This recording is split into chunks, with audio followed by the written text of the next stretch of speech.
Hi everybody, thanks for dropping by. Welcome to the channel. I'm glad you could make it. We're going to continue on doing comedy here. We're watching the start of James Acaster's Bake Off story. I don't know, it just says the start. I didn't notice that before. I hope it's got the end too. This is from his Cold Lasagna Hate Myself tour. James Acaster, I think he's like, you either find him funny or you find him annoying. I find him funny most of the time. Sometimes he's annoying. But for the most part, I find him pretty funny. He's kind of like a man-child, you know. But most of the time I see him, he's pretty funny. So if you like the video, subscribe to the channel, turn on your notifications, and share the video around. So let's watch. Hated Britain for a while now. The last British thing that pushed me over the edge happened last year, actually.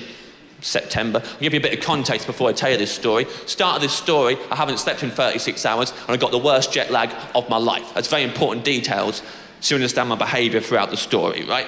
So I haven't slept in 36 hours and I got the worst jet lag of my life. Now I don't know about you lot, but if I haven't slept in 36 hours and I'm currently experiencing the worst jet lag of my life, the last thing I want to do on a list of things that I want to do is the Great British Bake Off. That's just me. I'd rather not. It's a bit full on, actually.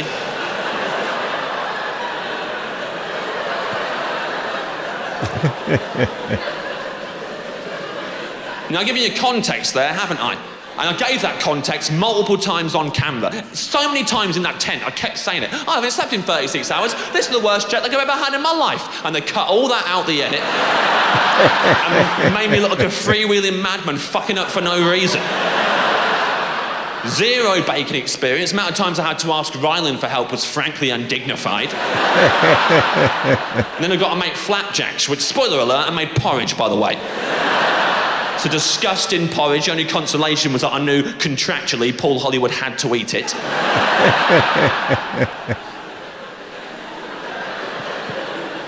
Then technical was even harder than the signature. The main reason I said yes to it in the first place, because all my comedy friends who'd done it in the past told me the technical was really easy. They were all like, oh, honestly, James, the whole point of that technical is I want to encourage people at home who haven't baked before to bake and raise money for Stand Up to Cancer. So we'll show them how easy it is to bake from scratch. So it's a really detailed recipe, people on standby to help you out if needs be, and stuff like fairy cakes or gingerbread biscuits. Easy stuff, nothing complicated like, I don't know, off the top of my head, 6 identical cream horns. They won't make you do that. That'd be beyond unreasonable if they made you make 6 identical things you've never seen with your eyes before. You have no concept of. Just imagine a thing out of nowhere, then conjure it into existence with skills you do not possess.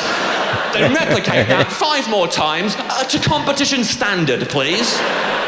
Yes, we're filming it. Why wouldn't we be filming it?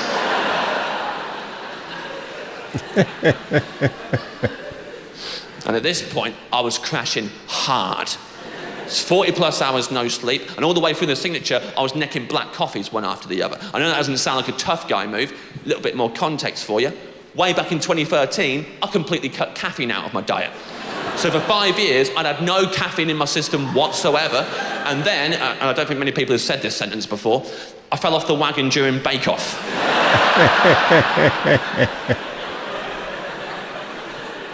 At one point, I had to make a creme pat. Still don't know what that is.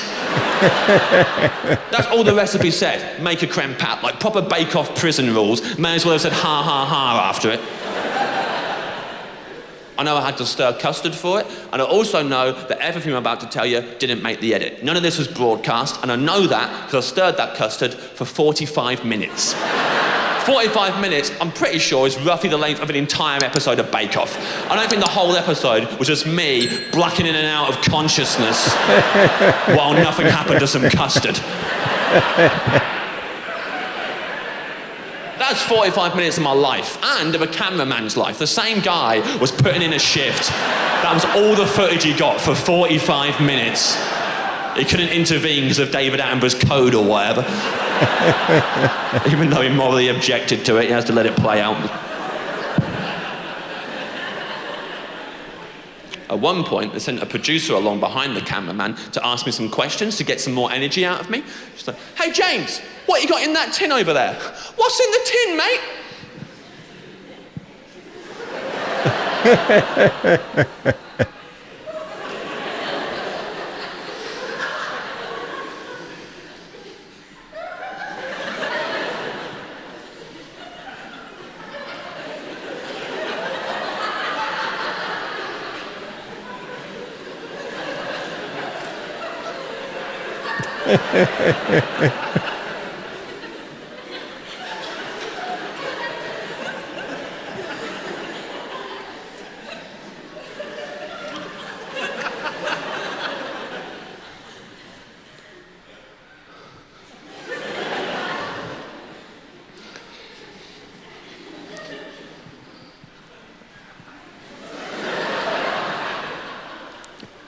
That's some excess pastry.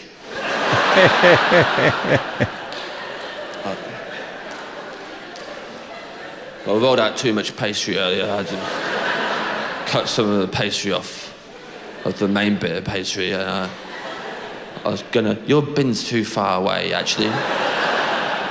So I put it in a tin. It's in a tin now. And when I told her there was pastry in the tin, she starts proper laughing her head off, like full-on laughing her head off. Now look, I've been a comic long enough now to know when a joke's getting more than it deserves, especially when it weren't even a joke. It was a fact I was telling her about what was in the tin. So now I'm worried. Maybe I've made a mistake, so I look for reassurance. That's okay, right? That's okay, I'll put pastry in the tin. Sorry, James. I'm actually not allowed to say, but put it this way. Oh dear. Was I not meant to... Right long! Was I not meant to do that? Tell me now. Tell me now. They're both laughing now. The cameraman is just Blair Witching it all over the shop, really letting himself go. I'm looking at both of them. I'm looking at the custard. I'm looking at the tin. My body clock's going haywire. All my anxieties are building up inside of me. I didn't know I was going to say anything. I didn't know anything was going to come out my mouth. But I'm still stirring the custard. I'm swaying back on my heels. And I look down the barrel of the camera, and all my emotions just surged out of me. And I went, "This doesn't feel nice!" Which is too real for Bake Off. Bake Off is a light entertainment show. We watch it to switch off and feel optimistic about cake and friendship. You don't go, "Oh, gather around, family. Let's watch a young man unload his mental health issues directly into our living room. That'll be enjoyable." This doesn't feel nice! Very good episode of Bake Off, isn't it? That was the start of James Acaster's Bake Off story. Didn't hear the end. I heard some bits of his Bake Off story, you know, that he was, well, that he's a meme. Bon appetit. But, yeah, I'm sure there's more to it than just that. I'm going to look around, see if I can find the rest. I just checked a few, but couldn't find anything that really said that. But I'll see what I can do. So if you liked the video, you know, like the video. You can like the video even if you didn't like it, you know, there's no law saying that you can't. And same with the subscribing to the channel. Just because, you know, you don't like me doesn't mean you can't subscribe. But if you didn't like me, you probably wouldn't have gotten this far, so I guess that's kind of pointless. And we'll see you in the next one. Have a nice day.